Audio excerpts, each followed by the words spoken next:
Hey parents, it's Yulia, Executive Function and Parenting Coach. In today's video, I'm covering goal setting and how to set a goal so that you will actually be more likely to follow through and get to your desired outcome. Today's video was prompted by a wonderful email I received from Erica, a mom of 2 kids, one in 5th grade and one in 8th grade. And Erica writes, "Hi Yulia, thanks so much for your videos. I find them extremely helpful. And while I've read all the books and watched all the videos and gone through therapy, I even have a degree in early childhood development. I was even a teacher for several years before I decided to take time off to raise my 2 kiddos. The problem is, I know what I need to do, but when it comes to actually doing it, to implementing the solutions, I can't seem to break out of my old habits. When we're having a good day, I feel like a great mom. I'm fun, silly, and relaxed. But when things get stressful or I'm tired or my kids aren't cooperative, I yell, I nag, and I give in to their tantrums." Erica, I so appreciate your email and your honesty, and you can't imagine how many of the same exact conversations I have with parents who are extremely well educated in their child's symptoms. For example, if your child has ADHD or oppositional defiance disorder or any executive function issues, a lot of the parents I speak with actually understand a lot of the underlying causes. They understand some of the steps they can take and the solutions they can take. But the difficult part is actually breaking free from our own habits in order to consistently implement these solutions. And Erica, I promise you are not alone. You know, humans as a species, 95 to 99% of our actions, of our emotions, of our intentions, they are all programmed by our subconscious mind. And many of the things we do throughout the day are habitual. So it is actually really difficult to fight our own resistance to change in order to get our kids to change their behaviors over time. So why is it? Why is this resistance so difficult?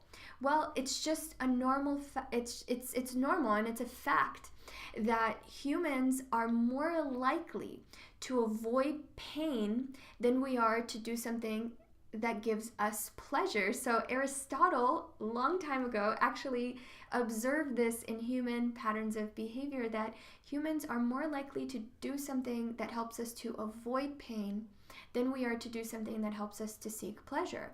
We see a lot of this behavior in the kids that I work with. I noticed that, your child will obviously rather play some video games than starting their homework. Well, in that scenario, even though your child is going to experience the future pain of not having their homework complete or getting a bad grade or getting in trouble or getting something taken away, what's more immediate to them is the pain of executing their homework, of getting it done. It's so emotionally overwhelming. It's such a daunting task. It's so abstract, and they find it so impossible to actually do in that moment, that in that moment they're going to make the decision to avoid what causes them pain and to seek pleasure. So there's sort of the first principle behind what we're going to talk about is, rather than trying to make the right decision in that moment, what you want to do is set that intention ahead of time in a very concrete way. And here's how we're going to do that. I like to think of goal setting as a 3-part exercise. And it's very important, parents, that you very intentionally set concrete goals and write them down somewhere that you're going to be able to see over time consistently. Maybe put them in your car. Maybe put them in your purse or in a notebook that you use on a daily basis. Put them on sticky notes. Stick them all around your computer.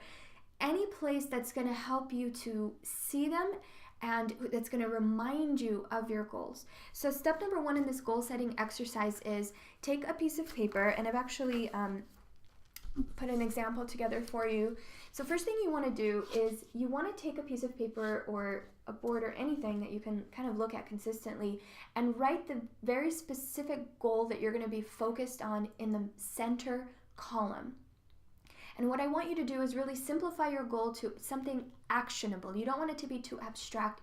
You want it to be concrete.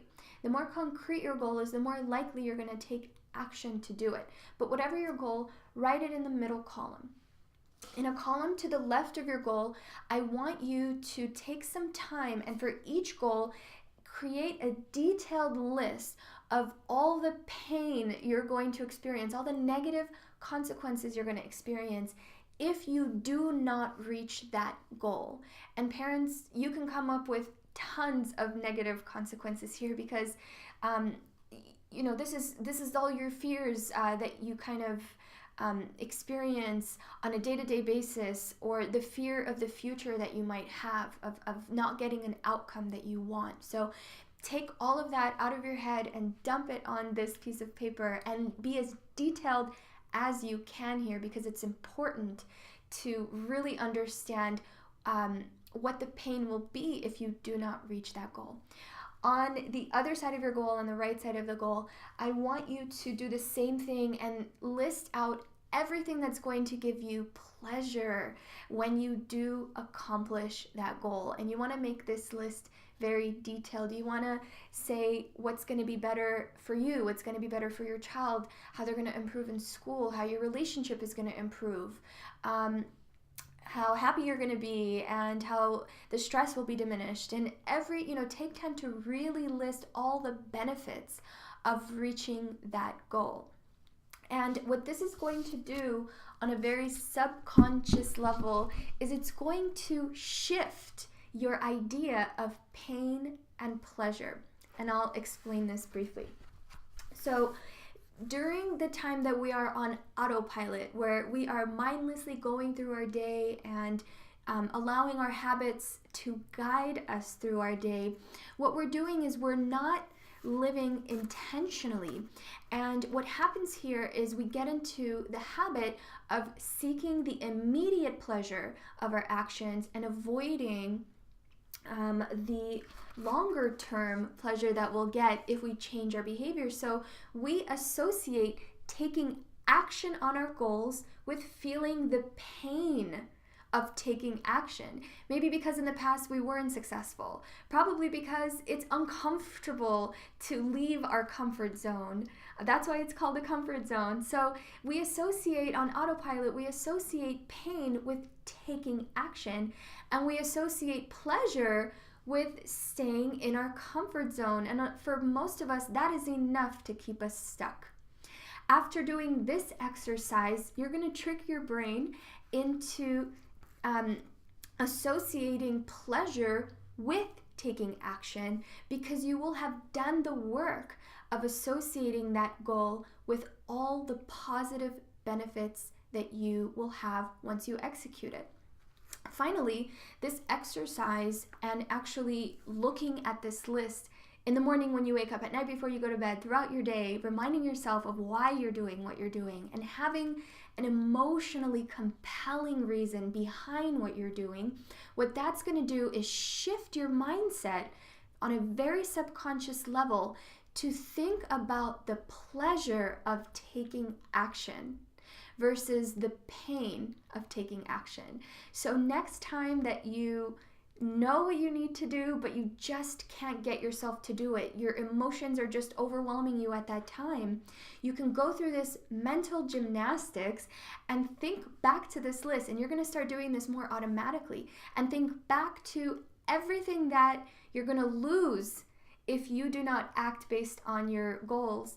And alternatively, you're going to associate your action with all the amazing benefits that you've taken time to list if you actually follow through with that goal.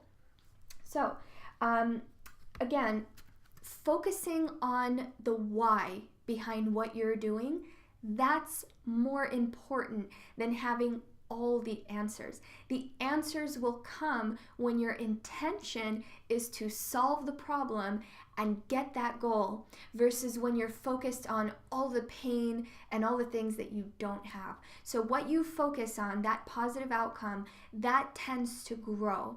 And that's another principle behind this goal setting exercise. So remember, change happens very slowly in very tiny increments over time. And just how you can't expect your child to change their behavior over time, don't expect a huge overnight miracle for yourself. This exercise is going to take you one step closer to shifting your mindset, to shifting your goals, to shifting the way you think about reaching your goals so that you can take the tiny baby steps forward little by little over time.